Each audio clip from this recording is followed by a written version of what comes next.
Hello students, welcome back to our today's video class. In the last video class we have started our chapter number 7, that is hydrogen. There I have explained you some basic things of hydrogen and the discovery of hydrogen, and after that how we decompose water by the process of electrolysis to produce hydrogen gas and oxygen gas.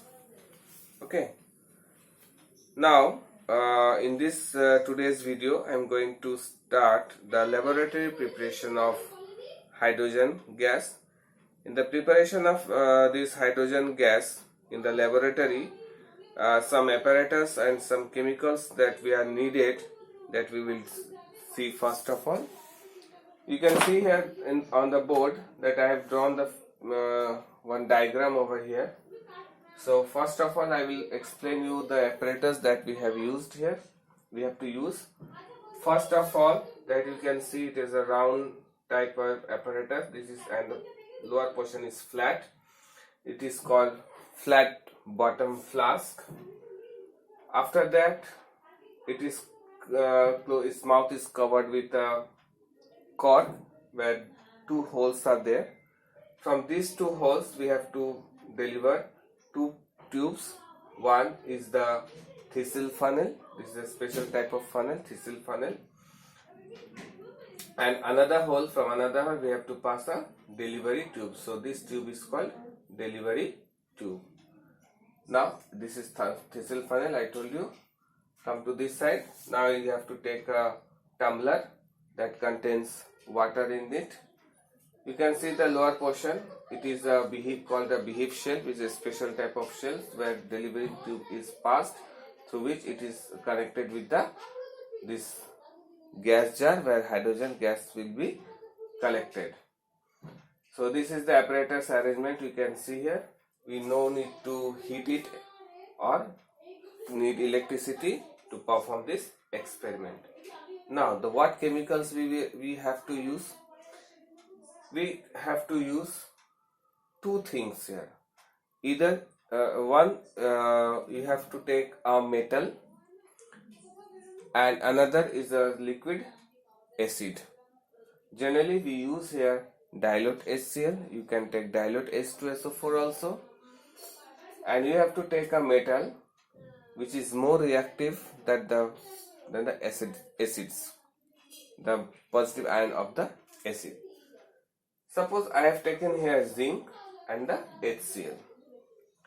Now, first of all, what you have to do, you have to put some zinc granules in the flat bottom flask.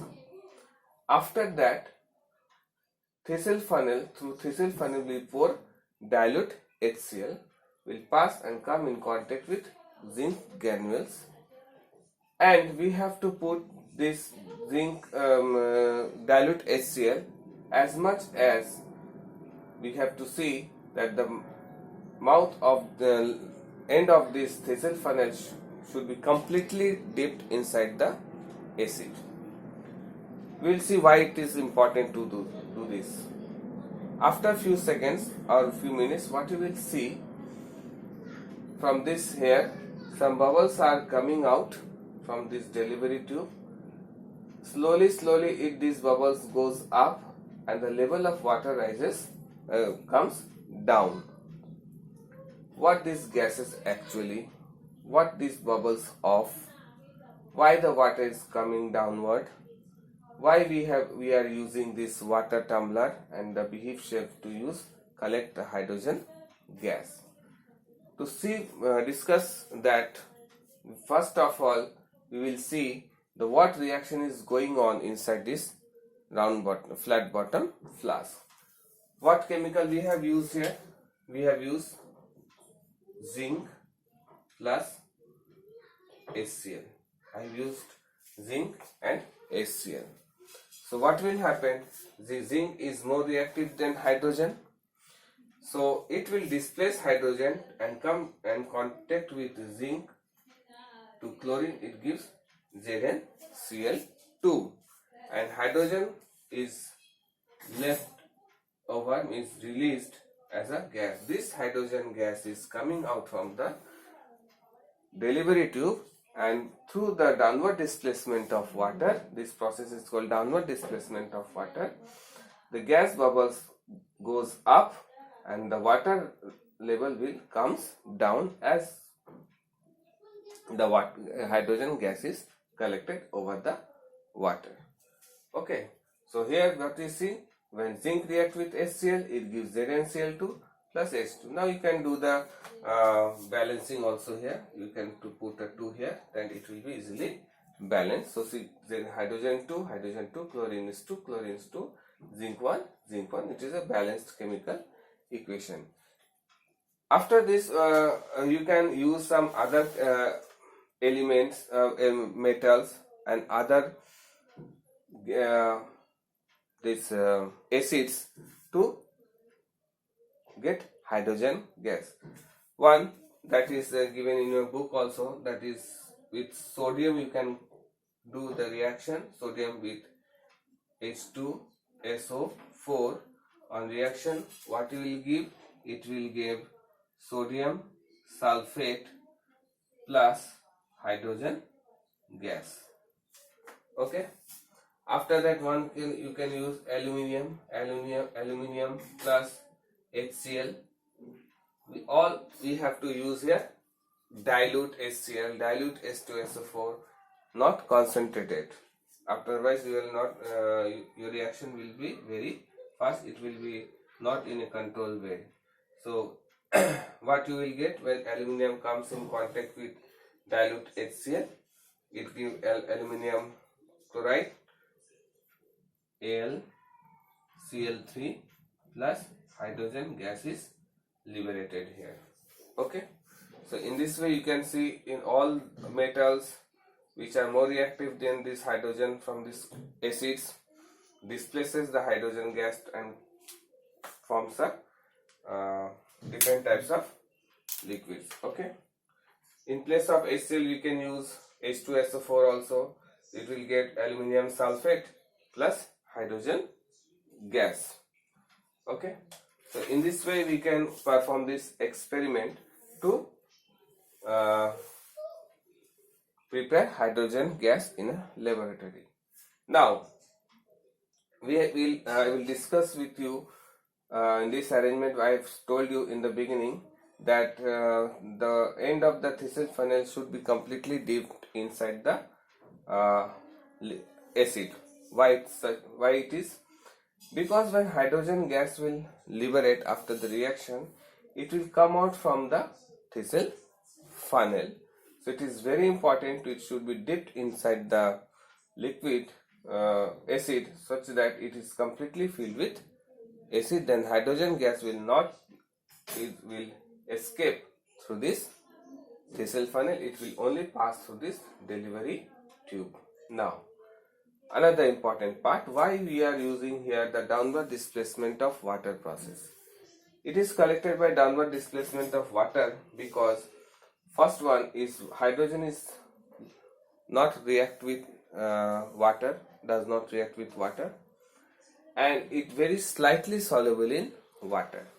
It does not react with water and it's very slightly soluble in water. So we are using downward displacement of water, this process, to collect hydrogen gas in the gas jar. So these are the important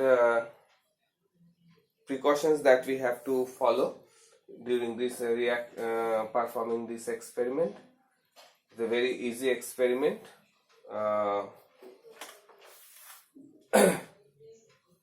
Okay. So here zinc, you can take also potassium, sodium, then aluminium, because they are relatively less expensive than metals like calcium and magnesium. Aluminium is also not an effective choice because it stopped reacting after some time. So aluminium with reaction with aluminium is not so effective because aluminium has a great affinity for oxygen. So it will come in contact with oxygen and it forms a protective layer over the surface of the aluminium and it will stop the reaction.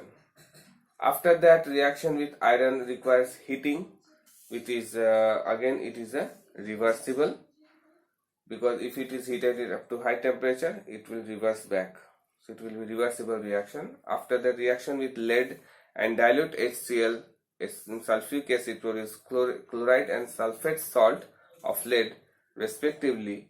This salt being insoluble stop the reaction further. Again here also, if you use lead, after some time reaction will be stopped and full reaction will be not possible. Okay, so this is all about the preparation of hydrogen in the laboratory, and the precaution that I told you we have to keep always in the mind to during the preparation of hydrogen, because it is very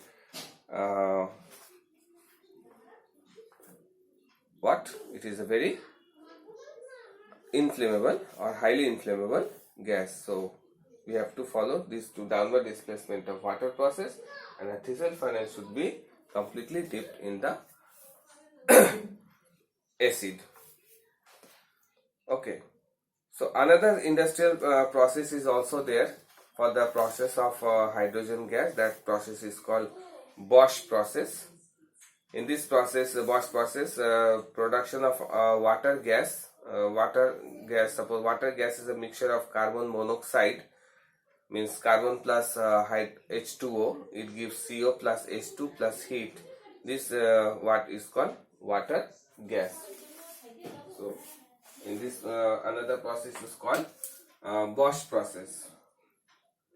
BOSCHE, Bosch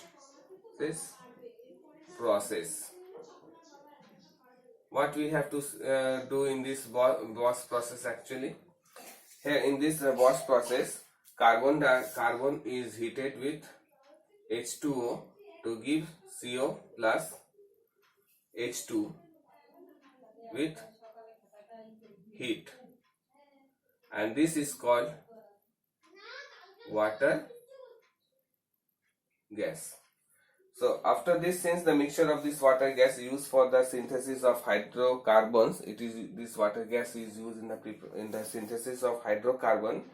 It is also known as syngas. It is also called syngas, and the process of producing syngas is also known as coal gasification. It is also known as coal gasification because coal is converted into gas, so coal gas. Step 2, after the conversion of carbon monoxide to carbon dioxide, the hydrogen and carbon monoxide mixture is difficult to separate. So after the conversion of carbon monoxide to carbon dioxide, it is very difficult to separate this. So in this step, carbon monoxide is converted into CO2 by making it in the mixture. Here the carbon monoxide is there. It is reacts with further oxygen to form carbon dioxide. By making the mixture react with equal volume of steam, it is passed to the equal volume of steam in the presence of iron chromate. Remember it with in the presence of iron chromate as a catalyst. It will act as a catalyst. This carbon monoxide oxidizes with the carbon dioxide at 673 Kelvin temperature. It is an exothermic reversible reaction. It is exothermic reversible. So what happens when this coal water gas, means CO plus H2, when react with H2O, what you will get? You will get CO2, carbon dioxide plus hydrogen plus heat. You will get. So carbon monoxide with water, this is the water gas, completely reacts with water to give carbon dioxide and hydrogen gas. Now in this process, what we have to use? Here we have to use iron chromate